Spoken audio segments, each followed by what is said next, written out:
السلام علیکم ورحمۃ اللہ وبرکاتہ۔ ساتھ استقبال ہے آپ کا ہمارے یوٹیوب چینل دلی مرکز لائیو بیان پر۔ ہم امید کرتے ہیں کہ آپ سب حضرات خیریت سے ہوں گے۔ آج ہم آپ کے لیے جو بیان لے کر آئے ہیں مرکز نظام الدین کو چھوڑنے کی حقیقت کے اوپر ہے۔ تو یہ ساتھیوں ہمارا آپ مل کر سنتے ہیں اس بیان کو، کیا بتایا گیا ہے اس بیان کے اندر۔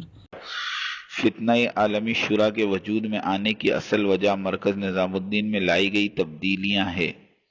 تبدیلیاں تبلیغی کام کو کتاب اور سنت اور سیرت کے تابع کیا گیا۔ مرکز نظام الدین میں سن 1965 سے 2016 تک تبلیغی مروجہ ترتیب تقریباً 50 برسوں سے مرکز نظام الدین میں کچھ سیرت اور کچھ مروجہ ترتیب پر کام ہوتا آ رہا تھا۔ مثلاً پہلی بات مشورے میں علماء کرام کی کوئی حیثیت نہیں تھی، سارے امور پروفیسرز، ڈاکٹرز، تجار ہی کے مشورے سے طے پاتی تھی۔ تبدیلی علماء کرام سے مشورے لیے جانے لگے، حیات الصحابہ کی تعلیم دنیا بھر میں علماء کرنے لگے۔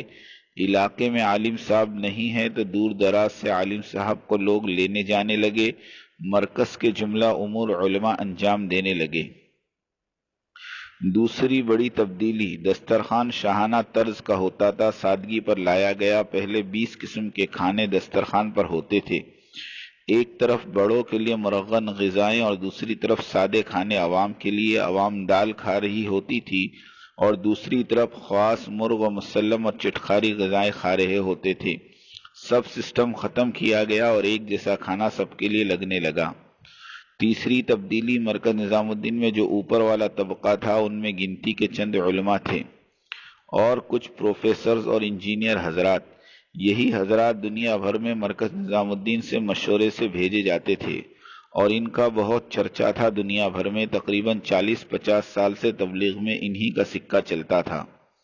چوتھی تبدیلی نظام الدین کے مشورے والوں نے سوچا کہ ہمارے یہاں تو سینکڑوں ایسے ساتھی ہیں جنہیں ملکوں میں بھیجا جا سکتا ہے، تو حسب مشورہ نئے نئے ساتھیوں کو بھیجا جانے لگا اور معروف اور مشہور 6-7 بزرگوں سے کہا گیا کہ آپ نے خوب سفر کر لیا، اب آرام کریں اور مرکز میں بیٹھ کر آنے والوں کی تربیت فرمائیں۔ پانچویں تبدیلی پہلے دور میں ہر کام کی ایک جماعت بنی ہوئی تھی، مثلاً ایک جماعت بیرون ہند جانے والوں کا تفقد کرنے والی تھی کہ کسے بھیجا جائے۔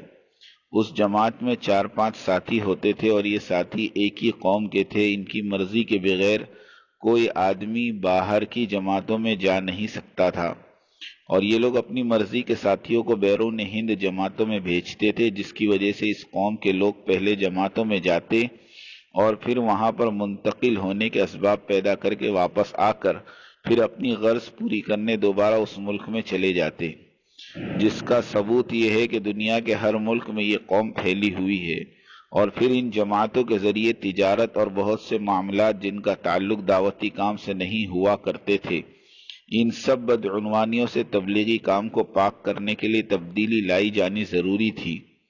اور تبدیلی لائی گئی، سب سے بڑی اور کٹھن تبدیلی مرکز میں یہ لائی گئی کہ بیرون ہند جانے والی جماعتوں کا تفقد کرنے والی جماعت کو توڑ دیا گیا اور یہ تفقد والا کام بھی مرکز کی شورا والوں کے تابع کر دیا گیا۔ اور اب مرکز کی شورا میں 8 احباب مستقل ہیں اور روزمرہ کی ترتیب پر رہنے والے 20-30 اور ساتھی بھی ان مشورے والوں کے ساتھ بیٹھتے ہیں اور مشورہ دیتے ہیں۔ چھٹی تبدیلی فجر کا بیان عام کر دیا گیا۔ اس سے پہلے ایک ہی شخص کیا کرتے تھے، مولانا عمر صاحب پالنپوری رحمۃ اللہ علیہ تقریباً 35 برس تک بیان کرتے رہے۔ نئی تبدیلی کے تحت ہر روز نئے ساتھی کا بیان ہونے لگا، کبھی مولانا سعد صاحب کا تو کبھی مولانا احمد لاڈ صاحب کا تو کبھی مولانا ابراہیم صاحب کا تو کبھی کسی کا۔ الحمدللہ اس بیان والی تبدیلی پر کوئی اختلاف اور کوئی ہنگامہ نہیں ہوا، اس لیے کہ سب کو بیان کرنے کا موقع جو مل رہا تھا، کسی نے بھی نہیں کہا کہ بیان کی ترتیب کا نہج بدل گیا۔ ساتویں تبدیلی انڈیا کے صوبے والوں کو متوجہ کیا گیا کہ عالمی سطح کے کام سمجھانے والے ساتھیوں کی فہرستیں تیار کرے اور اسے مرکز بھیجے۔ سبحان اللہ، اس ایک آواز پر 200 سے زائد حضرات کے ناموں کی فہرست وصول ہوئی، جن میں بڑی تعداد مفتیان کرام اور علماء کرام کی ہے۔ مشورے سے ان ساتھیوں کو ملکوں میں بھیجا جانے لگا۔ ملک والے نئی چہرے دیکھ کر حیران، ان پرانے حضرات کو فون کرتے کہ بھائی آپ لوگ کیوں نہیں تشریف لائے، تو یہ کہتے کہ بھائی کیا کرنا، کام کا وہ نہج باقی نہیں رہا جو پہلے تھا۔ ساتھیوں کی کثرت کی وجہ سے ایک ہی وقت میں متعدد اجتماعات منعقد کیے جا رہے ہیں۔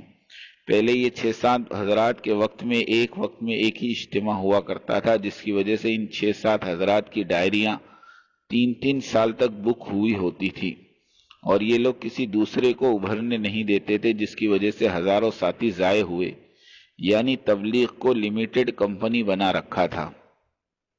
8ویں تبدیلی، موجودہ مشورے والوں نے یہ بھی طے کر دیا کہ سفر خرچ اب مرکز سے نہیں دیا جائے گا، جانے والا اپنا انتظام خود کر لے۔ اب ہر آدمی اپنی جان اور اپنا مال والی صحابہ والی ترتیب پر آ گیا۔ مرکز کے اخراجات کے عنوان پر سارے عالم کے تبلیغی ساتھیوں سے پیسہ جمع کیا جاتا تھا، ہدیوں اور تعاون کے ذریعے وہ بھی روک دیا گیا۔ مرکز سے ٹکٹ خریدے جاتے تھے تو ٹریول ایجنسیوں سے لاکھوں کا بزنس چلتا تھا، جس کا کمیشن وغیرہ بھی ہاتھ سے گیا، اس لیے کہ لوگ اپنا ٹکٹ اپنے علاقے سے خریدنے لگے، یعنی مسلسل طور پر ایک کے بعد ایک رگڑا نفس پر لگتا رہا، اور اغراض کو اخلاص میں متغیر کرنے کی مساعی مرکز کی طرف سے ہوتی رہی۔ مثلاً ٹھاٹ کے کھانے گئے، ٹھاٹ کا آرام اور خدام گیا۔ ملکوں اور صوبوں کو تو یہ 7 بزرگ بعد میں جاتے، ان سے پہلے ان کا مینو وہاں پہنچ جاتا تھا کہ ہمارا کھانا اس قسم کا، سواری اس قسم کی، چائے اس قسم کی، خادم وغیرہ اس قسم کے۔ لیکن مرکز کی شورا نے یہ کہا کہ ہم اگر کہیں جا رہے ہیں تو ان پر احسان کرنے نہیں جا رہے، اس لیے کوئی کسی سے کسی قسم کی فرمائش نہیں کرے گا۔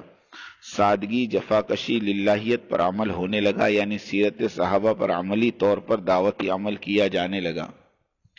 بیانات، کارگزاری، ہدایات، عربوں میں ترجمہ، ان کی تعلیم، دعا، برسوں سے یہی معروف بزرگ ان کاموں کو انجام دیتے رہے، لیکن ان سب کام مشورے کے تابع ہیں، اس لیے سب کو موقع مل جاتا ہے، سب استعمال ہوتے ہیں۔ گویا کہ معروف شخصیتیں عام علماء کی طرح ہو کر رہ گئی۔ اگر بصیرت بھری نگاہ سے دیکھے تو اس ترتیب جدید میں ان 6-7 پرانوں کی ترقی ہی ترقی چھپی ہوئی تھی۔ میری بات توجہ سننی پڑے گی، بہت توجہ سننی پڑے گی۔ تم بات کو غلط مطلب نکالو گے اپنے ذہن سے، اور میرے ذہن میں جو مطلب ہے اس پہ غور نہیں کرو گے۔ یہ بڑی مصیبت ہے اس زمانے میں۔ بجائے جو میں چاہتا ہوں اس طرف توجہ کرنے کے، اپنے دماغ میں جو کچھ لیے بیٹھے ہو اس کو غلط رخ پر لے جاؤ گے۔ سنو غور سے۔ بات کو سمجھنے کے لیے سب سے پہلے آدمی اپنے ذہن کو اور اپنے برتن کو اعتراض اور تردد اور اشکال سے خالی کرے، اس لیے کہ اگر کسی بات کو بھی مفہوم مخالف اور کسی بات کو بھی کسی دوسرے عمل کی تردید یا اس کی تنقیص یا اس کی افادیت کو کم سمجھنے کے سوء ظن کے ساتھ سنا گیا، نفع کی باتوں سے نقصان ہونا یقینی ہے۔ اس لیے سب سے پہلے ہم اس کی نیت کریں، پوری بات سنیں گے، آگے پوری بات نقل کریں گے۔ آدھی سننا یہ بھی دین و دعوت کے لیے ناقص، اور آدھی بات کا نقل کرنا یہ تو بڑے فساد کا ذریعہ ہے، اس لیے بہت توجہ کے ساتھ بات سننی ہے۔ تو ساتھیو، اس ویڈیو کے متعلق آپ کی جو بھی رائے ہے وہ آپ اپنے رائے ہمارے ساتھ ضرور شیئر کریں۔ تو پھر ملیں گے اسی طرح اور کوئی نئے بیان اور کوئی نئی اپڈیٹ لے کر مرکز نظام الدین کی۔ جب تک آپ حضرات اپنی دعا میں ہمیں یاد رکھنا۔ السلام علیکم ورحمۃ اللہ وبرکاتہ۔